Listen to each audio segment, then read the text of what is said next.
Hello everyone, and welcome to my presentation on growing vegetable seeds in the Southeast. This is Melissa DeSaw speaking, and I am with Working Food, and I oversee our Southern Heritage Seed Collective program, which grows, shares, and saves regionally adapted seed and tries to educate as many people as possible on how to do this practice themselves to help improve our local agricultural biodiversity and our success at actually growing food in our yards and in our farms.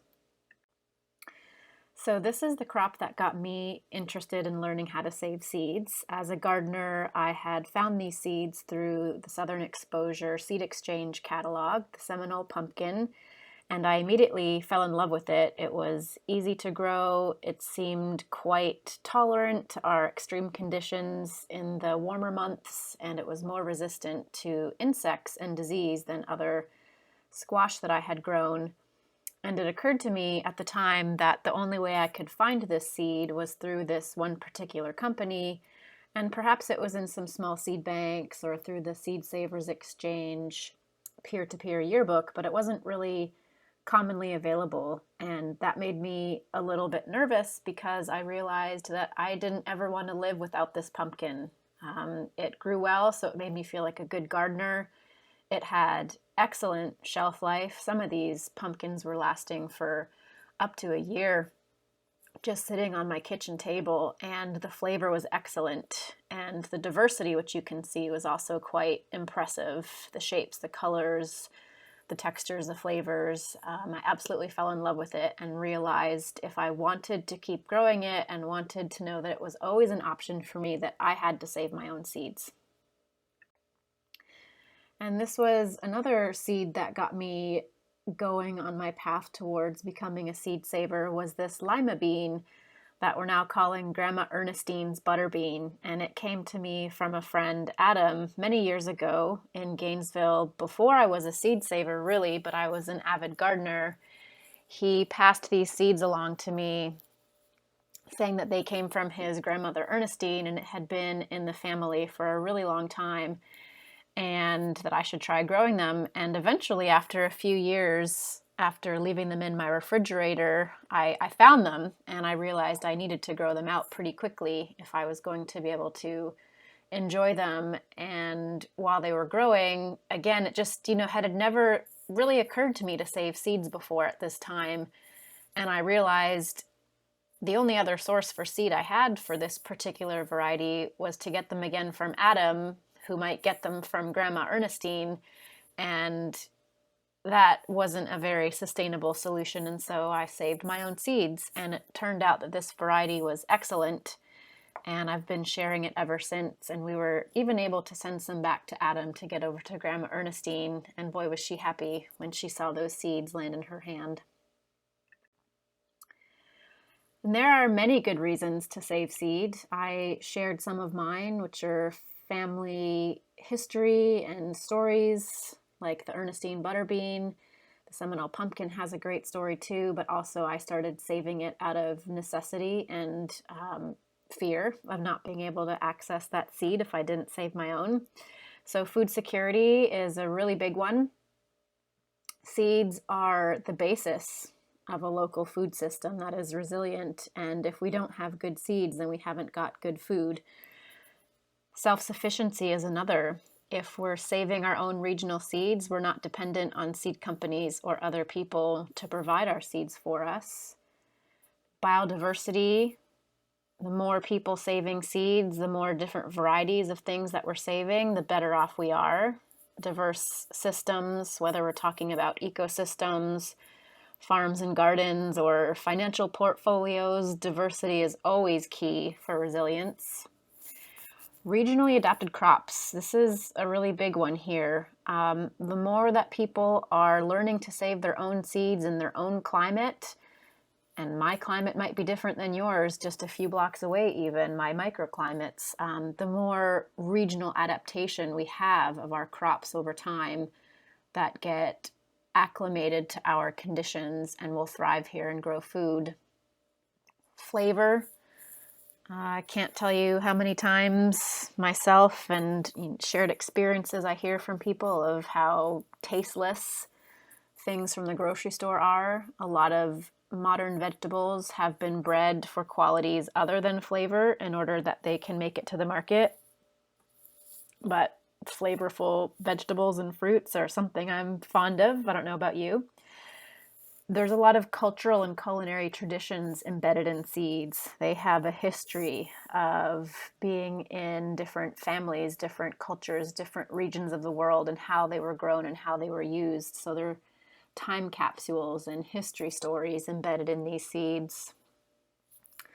If we're saving our own seeds as individuals and community, we're also able to resist the corporate control of seed, which has been happening for some time and only seems to be getting worse. And saving our own seeds builds community. It brings people together around a shared interest of all of these things: food security, self-sufficiency, resilience. So let's get into some examples and pictures about saving seeds, which is all about preserving and improving our agriculture. So some quick terminology to ground us in the seed world. You've probably heard a lot of these terms in the past. Maybe you know what they are, perhaps not. Let's just review them really quickly.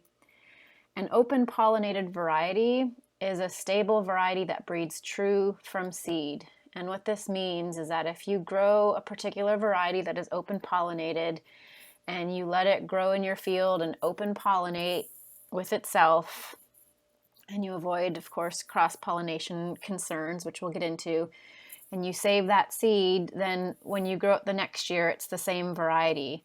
So an example would be Cherokee purple tomato. We know it's open pollinated. If I grow that tomato and I take precautions that it doesn't cross with other tomatoes and I save that seed, then next year when I plant those seeds, I have Cherokee purple tomatoes. It's open pollinated, it's stable. An F1 hybrid, sometimes you'll just see either one of these terms, F1 or hybrid, is a variety that's created by the controlled crossing of two parental types. And if you save seed from these, they don't often grow true to type. So an example here is the Sun Gold tomato. It's a favorite by so many gardeners and farmers, myself included. It's vigorous, it's productive, the flavor is unmatched. People love Sun Gold tomato, hands down. Sun Gold tomato is a hybrid. There's two different tomato parents that are crossed in the fields by seed companies and seed breeders to produce this predictable F1 or first generation Sun Gold tomato. So it's a really great tomato, but if you save the seeds from that Sun Gold, then next year the seeds you grow out are not going to be like the Sun Gold. They revert back to some of the qualities of their previous parents. So it's not to say you can't save their seed, but you're not going to know what you're getting that next generation. A GMO crop is one that's created in a lab by manipulating the DNA content of different varieties, probably more aptly referred to as genetically engineering, because we are going in and manipulating DNA in a rather unnatural way, whereas, quite literally, humans have been genetically modifying food for many generations by producing hybrids, by selecting for the best crops from our field. We're genetically modifying stuff, but genetic engineering is different. And we don't really get into this topic at all. It's not something we do or advocate for or against. We're just all about saving our own seeds, which means we're looking for open pollinated seeds and working with local plant breeders and enthusiasts to create their own varieties in their fields. An heirloom is kind of a loose definition, but typically we think of heirlooms as older, open pollinated varieties that typically have been around a generation or two in human lives. And a landrace is a stable population that's a lot more diverse than modern varieties. So a lot of times a landrace isn't going to produce really typical, uniform, standard fruits or vegetables. They're going to have a lot more diversity in there. I would consider the Seminole pumpkin that we have in our collection right now a landrace. It's certainly not predictable other than knowing that it will be easy to grow and productive. But some of the shapes and colors and sizes are very different, and there's a lot of diversity in the genetics here. So a big question before we even start thinking about saving seeds is, how does this work with your farm or garden crop plan? Saving seed can be quite easy, but there are nuances and levels of complexity that can present themselves, and it's about learning some of those things and how it can fit in with what you're currently doing. If you're a small gardener or a large farmer, there's going to be different considerations on how this fits. So a few things to consider, some of the more generalized, bigger picture points of seed saving. Food versus seed production. You can't always have your cake and eat it too, so to speak, with seed saving and food production. Some things you can. Watermelons, peppers, tomatoes, winter squashes. When you harvest those for food, their seeds are also mature at the same time, so you really do get to enjoy both. Some things like mustards and lettuce, for example, that go through an entirely different growth phase that's unfamiliar to us if we've not saved seeds but only grown them for food, where they bolt and they flower and they produce seed pods. And it's not to say that we can't eat some of the leaves along the way as they're growing, but we definitely can't be harvesting from them super heavily, or the plant's not going to have enough energy to produce good seeds, and so we kind of have to leave them alone. Some crops you have to let way over mature on the plant before the seeds are ready to harvest, like eggplants and zucchinis, for example. But we can also eat from a few of those fruits throughout the season. So there's a balance, and we can't always have both, but sometimes we can.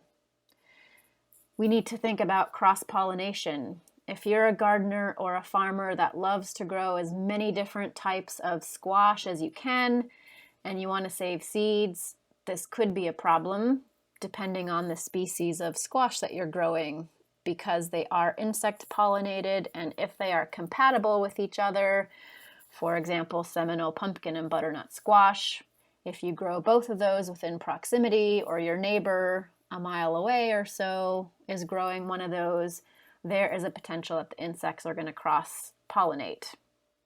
Not necessarily a bad thing, depending on what your goals are. Population size requirements are important to understand. There are crops that are highly outbreeding. I'll explain what this means shortly, but they require good genetic diversity, and so it is not advisable to have only a few of them flowering and producing seed in your garden because they get inbred. So what this translates to is a particular crop, say a mustard, where it's really best if you have at least 20 plants, but even better is if you have 50, way better is if you have 80, 100, 200, 500 plants flowering.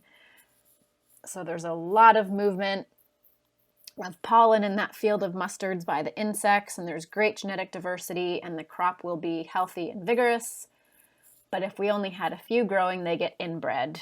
And when you think of what inbred means to you, when you think about either humans or dogs, for example, it's not really good qualities that come forth in an inbred animal. And it's the same with plants, at least the plants that are not evolved to be inbred. So some of us gardeners, there's no way we're going to have more than 5 mustard plants in our garden, so it just might not be a good crop for us to save seed from. There is some extra time and tools, albeit fairly simple and inexpensive tools, but nonetheless extra steps and time needed for processing and storing seed compared to just growing food and not worrying about seed.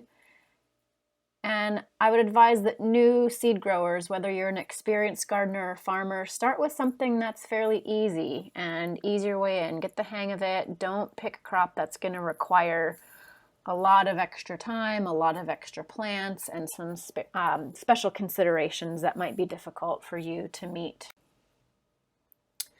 So you have to get to know your plant. Some questions you should be asking about your plant that you can do research on, that we will provide information for you on and help you navigate these questions. First of all, is it even going to produce seed in your climate? In the Southeast, there are things that do not reliably seem to go through a full annual cycle to produce seed for us. I'm thinking about kale, I'm thinking about cabbage and carrots. There's always exceptions. There's a few things that do, but this is not a reliable crop for us. Beets, spinach, other examples. So I'm not worried about anything around those vegetables when I'm worried about cross-pollination or even thinking about, hey, maybe I'll save some beet seeds. It's not going to happen, so scratch those off your list. And I have a handy dandy chart in the class handout that I will have available on our website through Southern Seed School. What's its unique scientific Latin name? Now, you do not have to memorize these by any means, but over time, an experienced grower will learn these names and they will become memorized. And the reason it's helpful to know this name, this is a two-parter Latin name that's unique for every species on the planet. So there is no confusing what you can be talking about when you're speaking of this particular plant. We get ourselves all very confused when we use common names because we could be talking about different plants. The Latin name will leave you completely clear on what you're talking about. Furthermore, it helps you know that other plants that you might be growing in your garden that have the same species have the potential to cross-pollinate. And this is a very important thing to know as a seed saver. Is it open pollinated or hybrid? As we just discussed, if it's a hybrid, you might not want to save the seeds unless you're up for a project and you're into plant breeding and you want to geek out.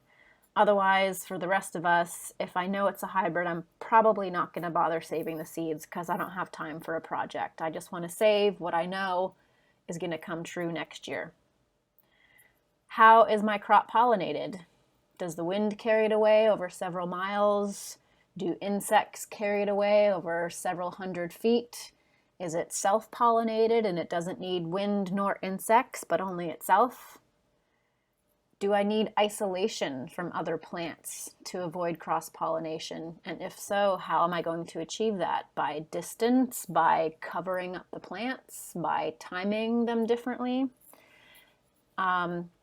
What is the minimum population in order to have good, healthy, viable seed?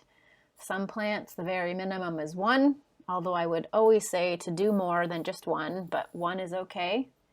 Others, 1 would not be acceptable at all. In fact, they wouldn't even pollinate themselves because they have mechanisms built in to avoid that. They need many, many, many, many individuals in the population in order to be healthy and diverse.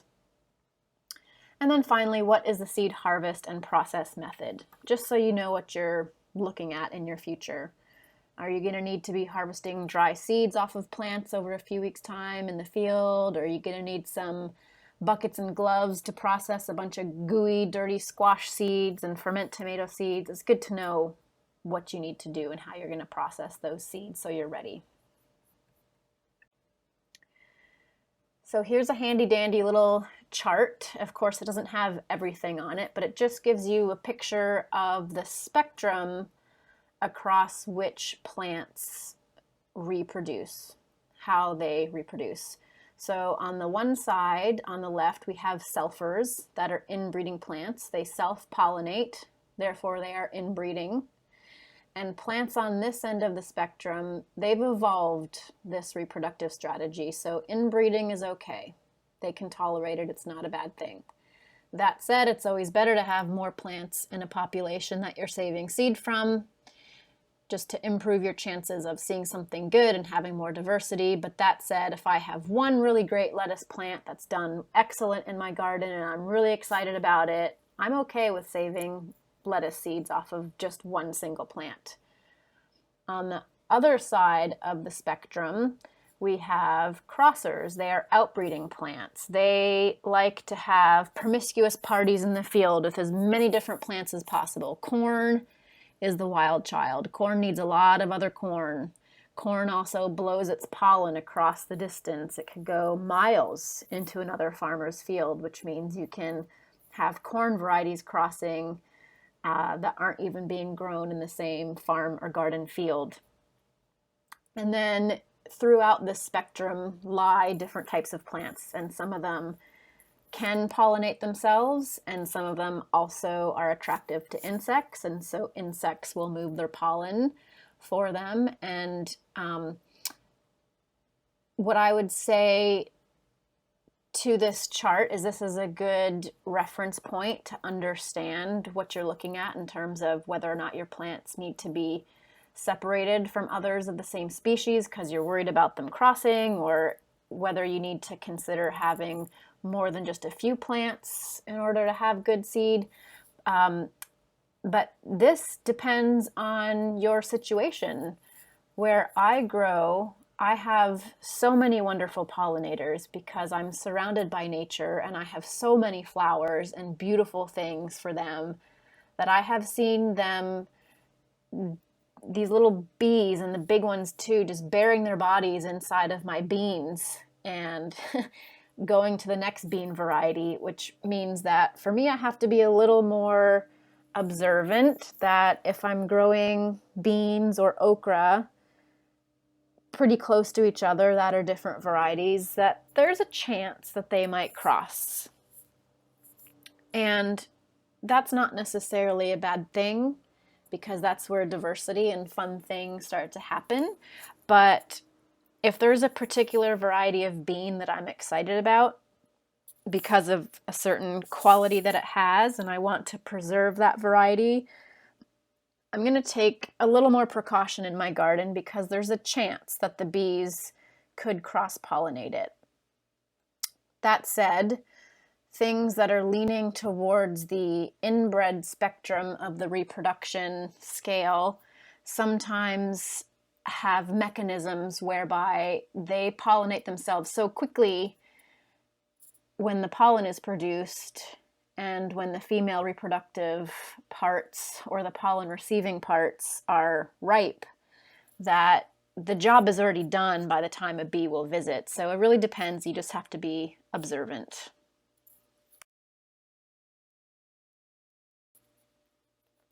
So how could you isolate things? Let's say in the example here, which looks like tomatoes, if I'm concerned about cross-pollination of tomatoes or peppers or eggplants or okra or squash, this applies to anything that has potential for cross-pollination, I could isolate them by time.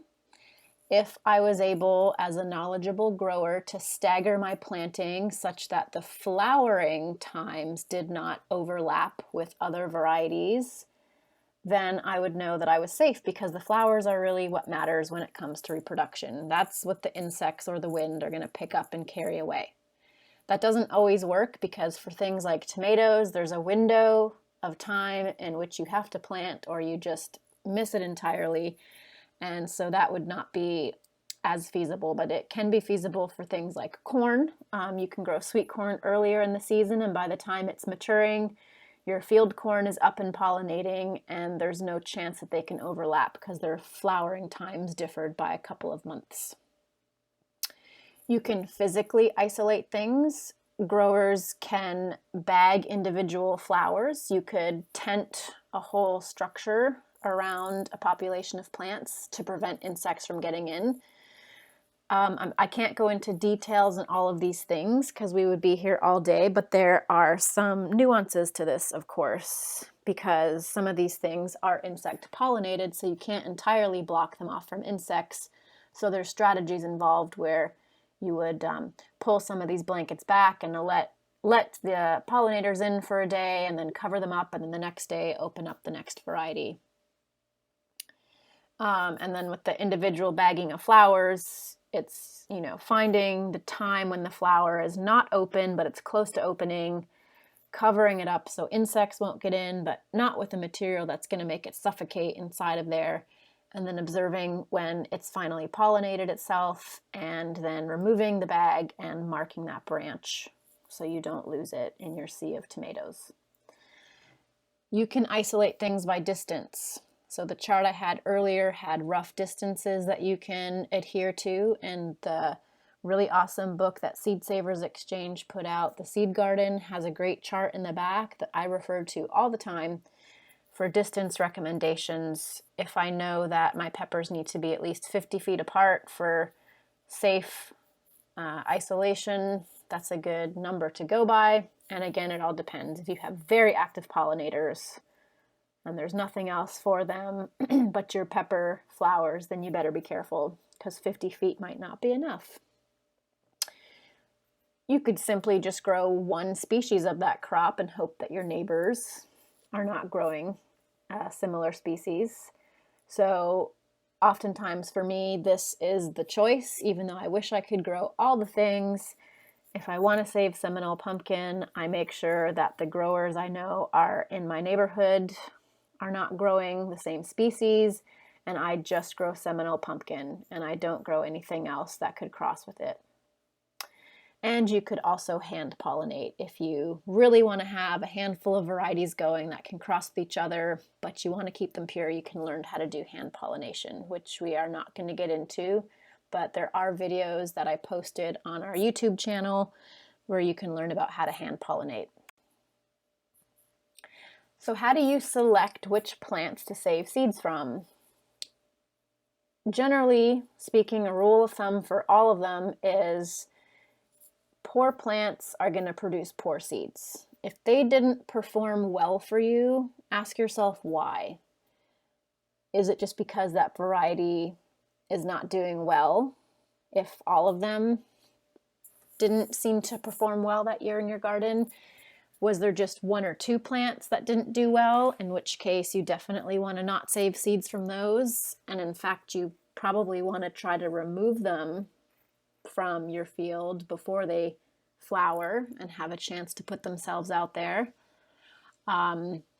So this is called roguing, and we do this throughout the seasons when we're growing things. If individual plants in a population succumb to a disease, or they're clearly inferior, they're not growing as vigorously as their neighbors, I will remove them before they have a chance to flower, so that they don't have a chance to put out their potentially inferior genetics into the population and pass that along. That said, I'm not too heavy-handed. I don't want to really winnow down my genetic base by being too cruel, but I also don't want plants that don't do well in my population. Now, be sure before you do this that it's the plant itself and not you, or not the conditions you provided to it, that are causing it to do poorly. In the example of these beans up here, this looks like a variety trial that someone did. There's sections, 2 different varieties of beans here, and you can tell that the one in the foreground is really coming down with rust and doesn't seem to be a good variety for disease resistance against rust. So if this was my garden and I had tried these 2 different varieties, I probably wouldn't want to save seeds from these rusty beans, but I would save them from the ones above there that look really green and lush with barely a sign of rust starting.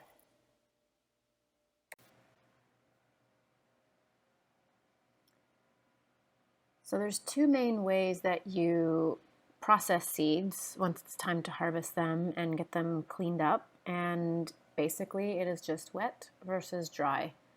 So wet things are seeds that are encased in typically some kind of juicy wet flesh. Not always, sometimes it's a little drier and easier, but think tomatoes and squashes, watermelons, cucumbers. Dry things tend to be legumes like peas and beans, where they dry down in a pod. Things like okra, where the pod fully matures and dries down, and there's dry hard seeds.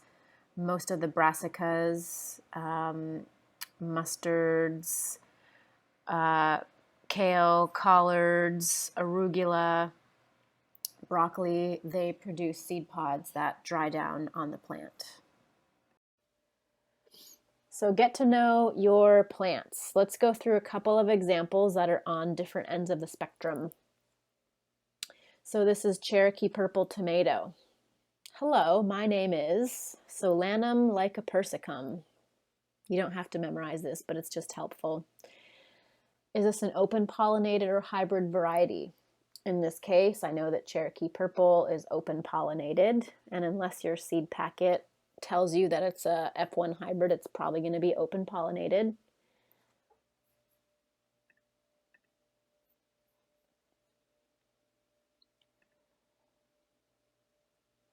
Then I ask myself, how is it pollinated?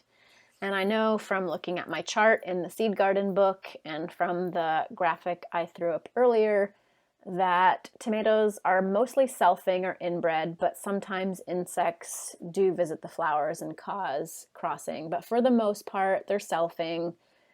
Again, it just depends on your garden. You have to be observant. But I'm not too concerned about them mixing up with other tomatoes. Do I need to isolate them? The recommendations are about 10 to 50 feet between varieties just to be safe. And this fairly big window here of 40 feet gives you an idea of the variation perhaps in tomato varieties, which I will show you in another photograph, and your individual growing space and how prolific the pollinators are. But my experience with tomatoes is they don't really cross even when they're right next to each other. But that observation has varied with other growers. What are the population requirements of my Cherokee purple that I want to save seeds from? Well, knowing that they are a plant that is selfing and inbred, and they can be okay with that, as few as one plant to save seeds from is just fine. So if I only grew a few plants and let's say one of them really stood out in the population as like the clear winner and I just saved from that one plant, that would be fine.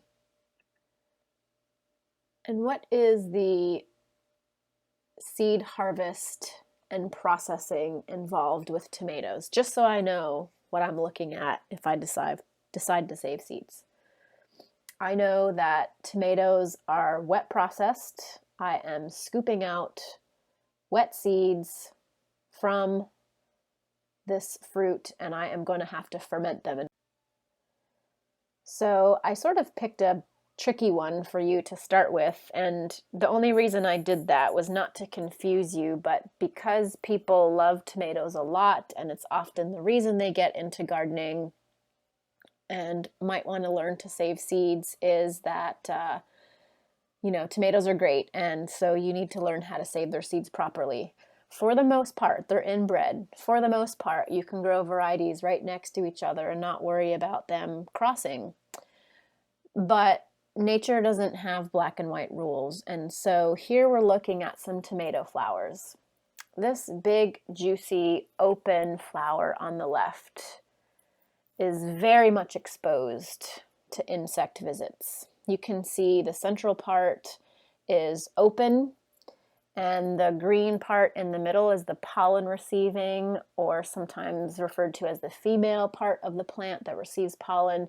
It's very much exposed, which means that if there was another type of tomato in your garden with similarly exposed flowers, and you have a very active pollinator population, there's a higher chance that cross-pollination will occur. If we look at these flowers to the right, they are a lot tighter. You can see how the anther portion of the flower, which is the male or the pollen donating portion of the flower, is fused and wrapped around tightly all the reproductive parts like a nice tight little cone, and it makes it exceedingly difficult for an insect to get in there.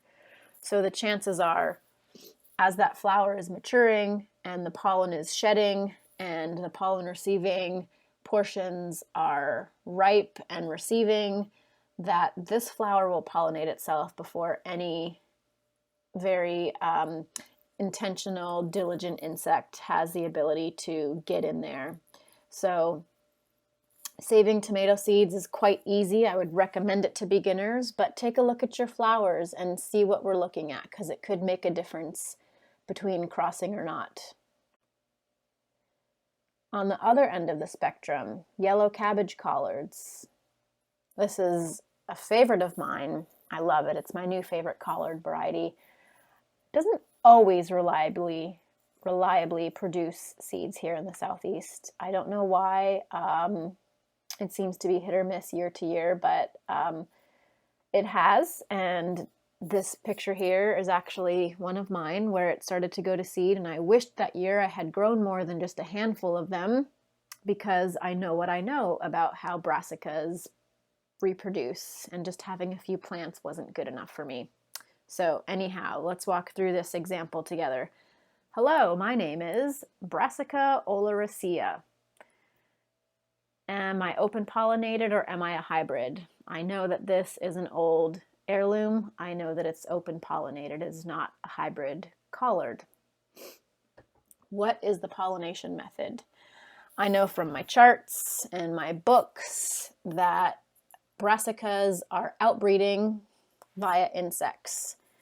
This means that all other Brassica oleraceas that are in my garden or in my friend's garden next door to me have the potential to cross-pollinate if they're flowering at the same time. There are other Brassica oleraceas that we might be growing at the same time that could be a potential contaminant. Other collard varieties, for example, if they flower at the same time. If kale happens to be flowering, which is pretty rare, but it does. Broccoli flowering at the same time as my yellow cabbage collards has the potential to cross.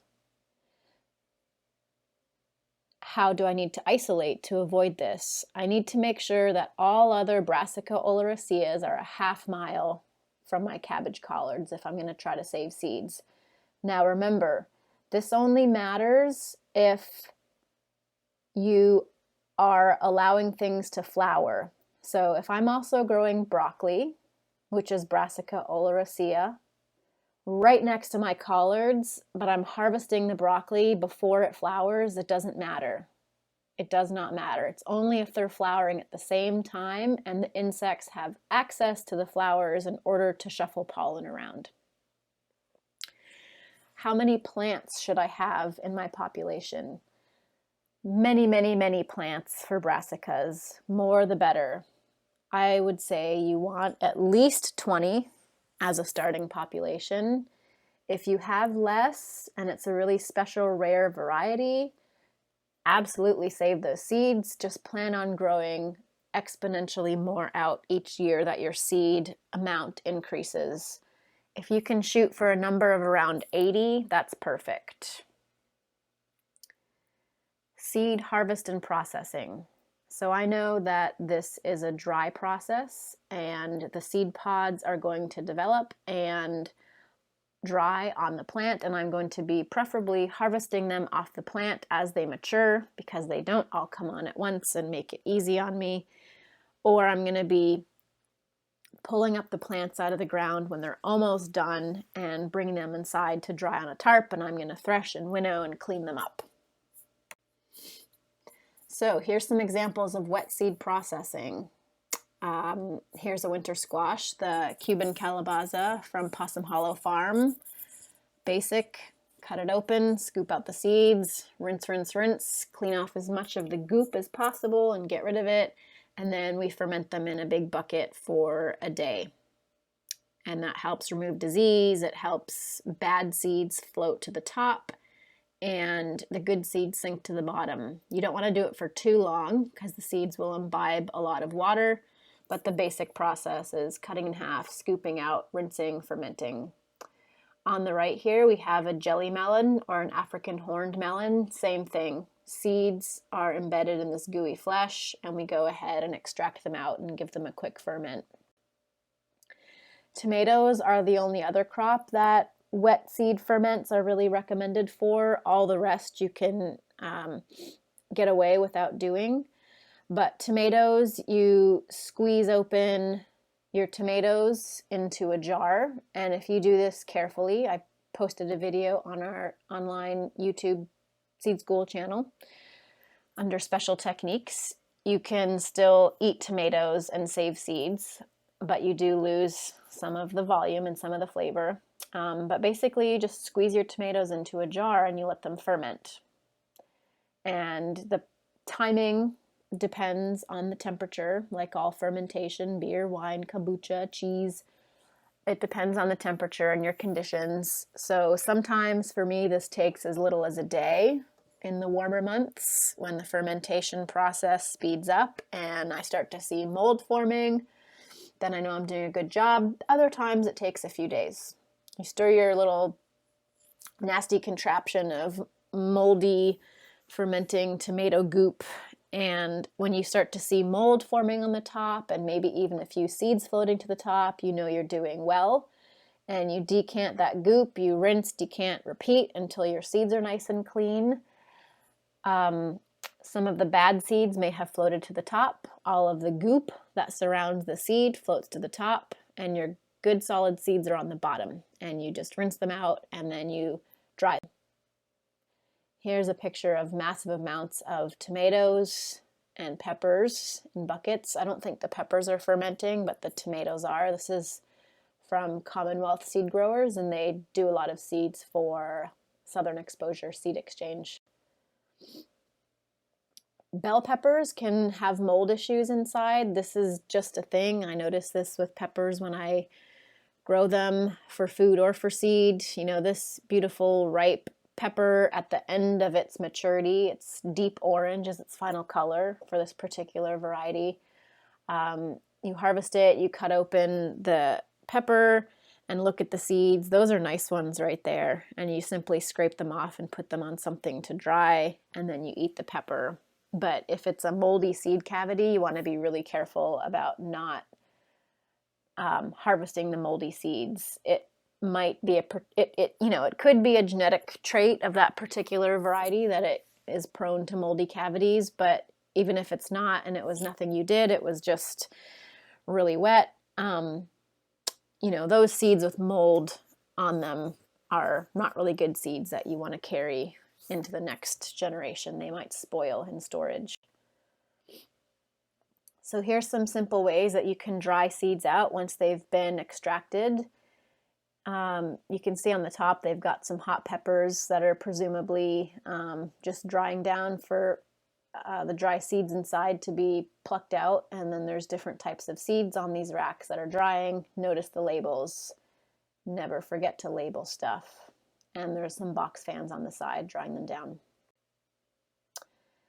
More box fans, very handy, laid out on tables. Preferably the tables have aeration underneath. Like a nice old screen door or window works really well. Here's us hand processing cowpeas, and this is the same for peas and other beans that dry down on the plant, and you just manually pull the seeds out. Pro tip, kids can be great seed cleaners. They might be messy, you might have to establish ground rules, but they know what to do and they really, really enjoy it. This is a collection of children we gathered at the Micanopy Public Library that were very excited to help process the Feaster mustard seeds that we brought in as an example. And adults can be too. So get out some big tarps and blankets, get some seeds out there, make sure your shoes are clean, stomp all over them, and you can often get a lot of dry seeds out of their shells pretty easily. And then you can dump the processed seeds into a bin, winnow out the chaff, and put them through the next process, which I'll show you. Some more dry seed processing. Here's lettuce. Lettuce seeds, you can see in my hand there, are teeny, teeny, tiny, and they show up on lettuce plants long after they've bolted, flowered, and then had their seeds dry down and mature in these fluffy little parachutes that you do have to catch before they blow away in the wind. So we will gather all the seeds that we can off of a lettuce plant. If this is just for you, for your gardening purposes, one plant is going to provide you with a ton of seeds, and you don't need to harvest every single one or you'll be there all day. For us, we will remove the entire plant out of the field once it is about halfway to 2/3 looking like this, and dry it inside in a paper bag for several days or until they get nice and dry and more of the white parachutes have popped open. And then we rub it really vigorously between our hands with a mask on because it's very fluffy and irritating. And then we release the seeds, and then we put them in front of a box fan and we rub the seeds and the chaff in between our hands. We play around with the distance of the fan and the container for a while before we put them all out there. And you get to a point where the seeds easily drop down into the container you've got and the bad seeds and the chaff blow away in the wind. And then we finally put them through a specialized screen, which you don't need to have for your own purposes. You can typically get away with just regular old screens that are good enough to get the junk out. For your own home purposes, that's sufficient. For us, because we are sharing seed a lot with people and putting it in storage, we really want to get as much of the junk out as possible. So this special screen is actually sized for lettuce because those oblong pointy seeds can slide right on through those little slats, and then all the junk stays in the top. And then finally, for all of our seeds, we run them through this DIY seed cleaner. It's not necessary, again, at the home scale, but you're always welcome to come and use ours if you want to. Bruce Proctor built this for us, and the plans are available freely online, and we did post them in Online Seed School under the Seed Cleaning and Processing tab. So this is how this particular iteration of this contraption works. You load the seeds in the top. Thanks, Kyle. And then you hand crank it down the chute, and at a good pace that the seeds have enough exposure to the air, which is coming from the vacuum attached that you don't see. The heavy seeds fall straight down into the bucket, and then the chaff and the lightweight seeds, they pop off to the side because they're lightweight and they're getting bumbled about, and they collect in the canister there where it says chaff and poor seed. You can also, like I showed with the picture of the lettuce, just use good old box fans, buckets, Tupperware bins, and you can see that she's winnowing bean seeds here. Those beans are falling to the bottom, and the pods that are lightweight are, for the most part, going into the next box. Oftentimes this takes a few goes. You can see there's some pods in the first red bin there, but for the most part, the unwanted material is getting winnowed away. So a quick note about humidity and rain. This is really the most challenging part of producing seeds in the Southeast, and is probably one of the reasons why it's not done more on a larger scale. Humidity and rain can devastate a seed crop, especially one that is dry seeded. So if I have mustards that are producing dry seeds, or I have beans, lima beans, cowpeas, whatever, and they are maturing in the field and it's been fairly dry, but then suddenly we're getting 3 days in a row of rain, or the humidity cranks up enough that just every day the morning dew on the pods is starting to cause mold, this can ruin your seeds. And so it's not impossible to address, but you do have to be observant and be willing to run out and do some emergency harvests ahead of a weather event that might ruin your entire season of work. So for us, often what that means is pulling a lettuce plant out of the field when it's almost ready and rain's on the way, pulling out entire plants of peas or beans ahead of a major rain event, or continuously harvesting from the same plants for weeks on end as they mature over time, making sure we get the dry ones out of the field and indoors as quickly as possible, while the ones that are still maturing and green have a chance to keep growing and mature. So you just have to stay ahead of the rain, keep an eye on the humidity, watch your plants, know when they're getting ready, and know when it's time to bring them inside and protect them. So let's talk a little bit about some of the crops that we save seeds from here in the Southeast, just with some pictures of the seeds and how we process them, so you can become familiar with all the different ways in which seeds present themselves in our garden crops. So Seminole Pumpkin, again, my gateway drug into learning about seed saving as a gardener. The reason I started saving seeds, a very old landrace heirloom variety brought to us by the indigenous people of this area that grew it and more than likely cultivated it from the wild populations of squash into something edible and amazing. Very simple. Cut them in half when they are mature, and we know them when they're mature for eating and for seed harvest when the stem turns brown and starts to shrivel a little bit and gets hard. We remove it from the plant, and preferably we let it sit indoors for at least a few weeks to sweeten and mature, let the seeds get plumper and the flesh get sweeter. But anytime after that period, you can cut them open, scoop them out, and rinse and then ferment the seeds for about a day. And this was our amazing crew at Farm to School helping us with seed harvest. They really liked it. I swear they did. They loved it. It was really fun. Farmer John's purple daikon radish. So we got this radish from our friend Farmer John, who has been growing it for many generations on his farm and trying over time to select for the most purple roots. This is an easy crop to grow, but in terms of getting it to seed, it's definitely a lot of extra time involved. You have to wait for this magnificent beauty to flower, produce seed pods, and let those seed pods mature. You can see the green seed pods up in the middle on the top photograph and then in the middle on the bottom. They take some time as they develop. You can eat a few of them when they're young and green. They're delicious. If you wait too long, they get a bit pithy and hard.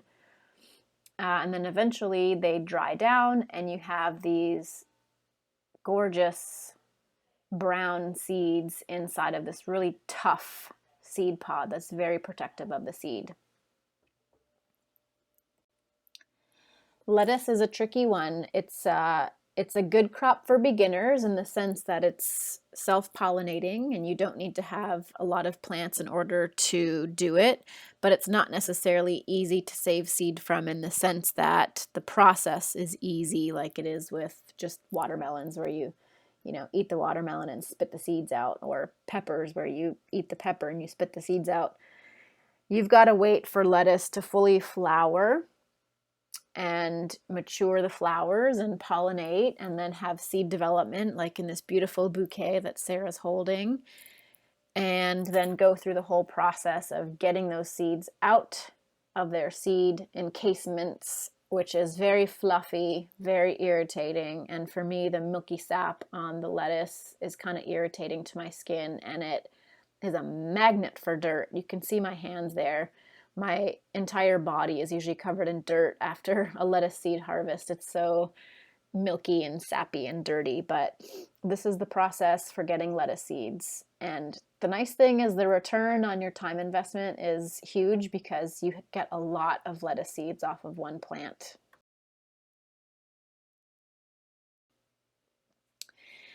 Eggplant is a special case of having to let your eggplants get way past the point that you would eat them. So this is seed maturity here, but not market maturity. Market maturity is when you would harvest this eggplant to eat it. At this point in time, you can see this is completely inedible.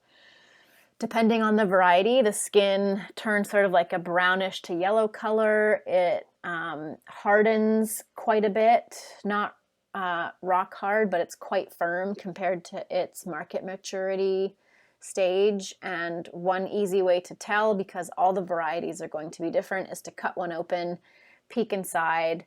Those are hard, mature eggplant seeds. When you eat an eggplant, those white soft seeds are clearly not mature. So you're waiting for the seeds to fully reach development before harvesting the eggplant.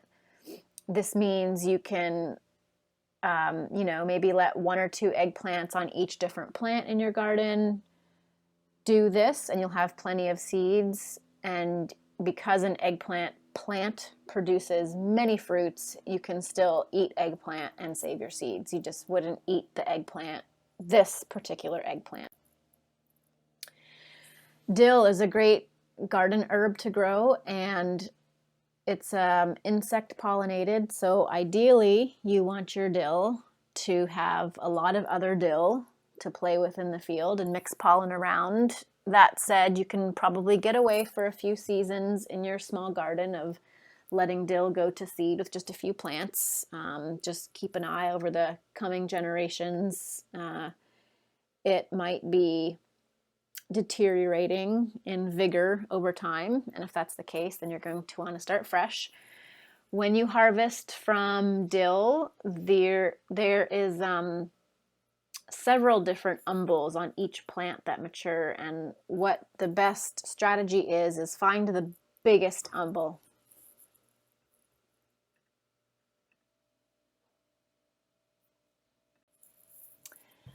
Larkspur is one of our favorite flowers to sow in the fall for early spring, late spring blooms. They last a long time. They're gorgeous. The pollinators love them.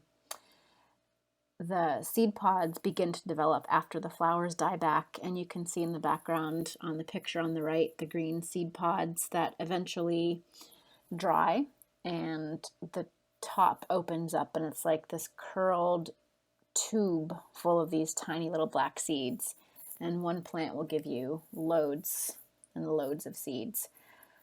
There's not a lot of information known particularly about flowers and their population requirements and how prolifically they cross-pollinate,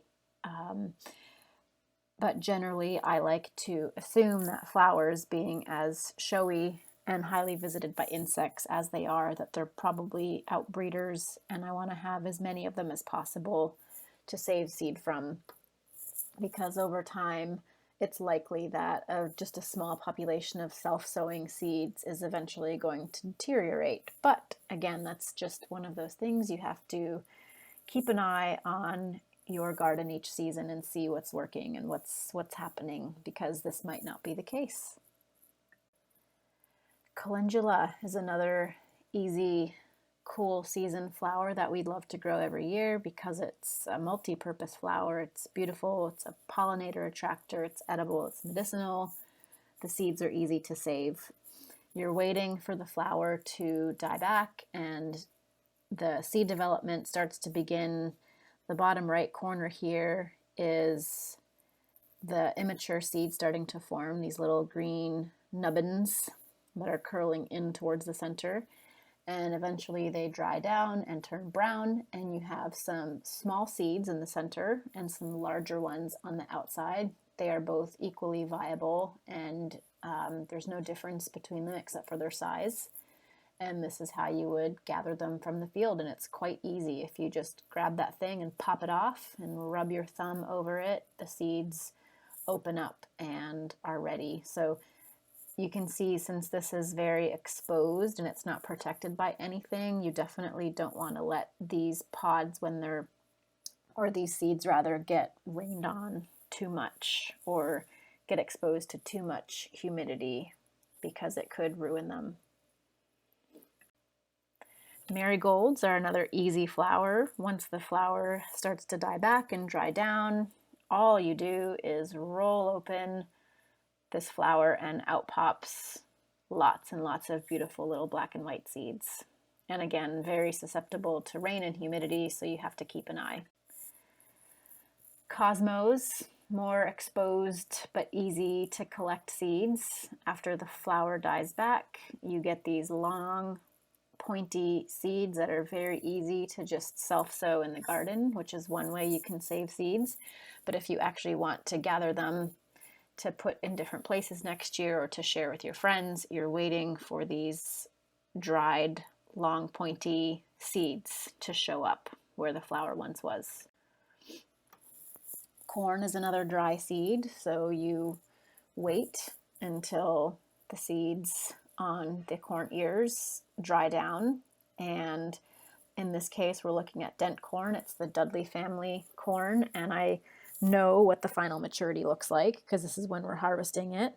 And they are dried, hard little kernels with an indentation in the middle. And with corn, there's conflicting thoughts. I've seen old timers that say to dry them in the husks because it helps with keeping insects out, but I've also read in seed books to remove the husks as soon as possible because it can actually harbor insects. We've gravitated towards letting the ears dry for a couple of weeks inside the husks, presuming that they have a little more time to fully develop and perhaps draw some nutrition from the husks around them. And then we remove the husks, and then we pull the seeds off, and then we dry them more, and then we put them in storage. For our brassica crops in the garden, arugula, broccoli, collards, mustards, etc., they all have a very similar pathway of bolting.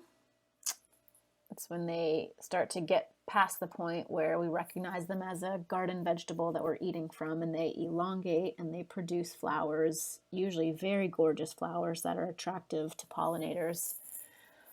And then these green seed pods develop, and they will be different shapes and sizes for different species, but they're very similar. And you're basically just waiting for these pods to fully mature and then become dry and brittle on the plant, like pictured on the right, where the seed pods easily roll open to reveal all these little seeds inside. Most of these plants don't mature all at once, which means you can't just go and harvest all of your seeds in one day when they're ready. Typically, they're staggered in maturity, so even one plant might have harvestable seed pods ranging across a duration of maybe a few weeks even. So this is my preferred way of harvesting at our scale, is to just let the plant live in the soil as long as possible and keep going out every day, every couple days, whatever that looks like, to harvest the seeds as they are mature. If the plant is getting nearly fully close to maturity and the weather is not looking good for the next several days and I'm worried about them, I will pull the entire plant out of the field, lay them on a tarp indoors, and put a fan on them to let them continue to mature and to continue to dry. And then I will process them in that way.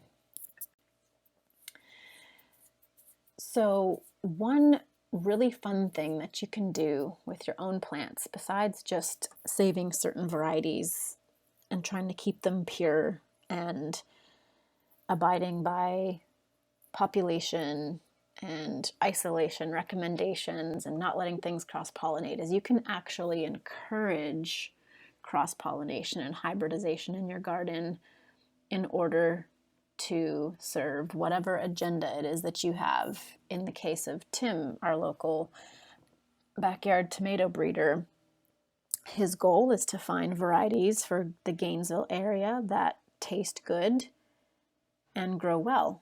And so he's been hand pollinating different varieties, crossing them on purpose, and walking himself through his own self-taught breeding program and identifying plants that produce tomatoes that meet his expectations of flavor and vigor.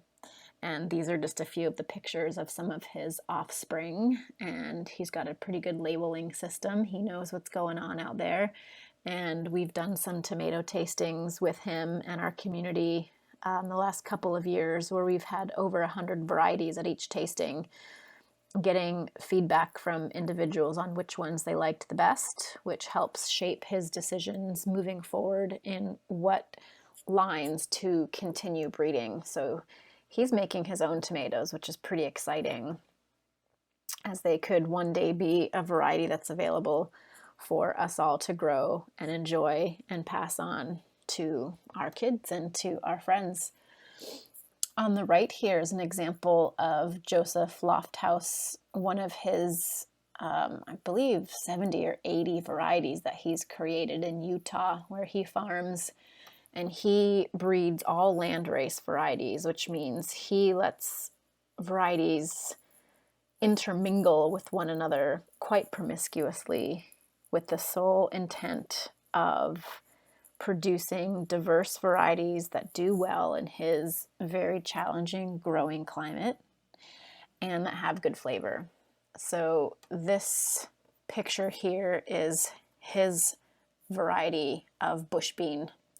That was a result of allowing many, many different types of bush beans to grow in his farm, and those that survived his harsh growing conditions were the ones that were survived and kept, and those that did not survive were not. And with some facilitation of cross-pollination, because beans tend to be inbreeding, he's developed this line of beans that he can rely on that do well.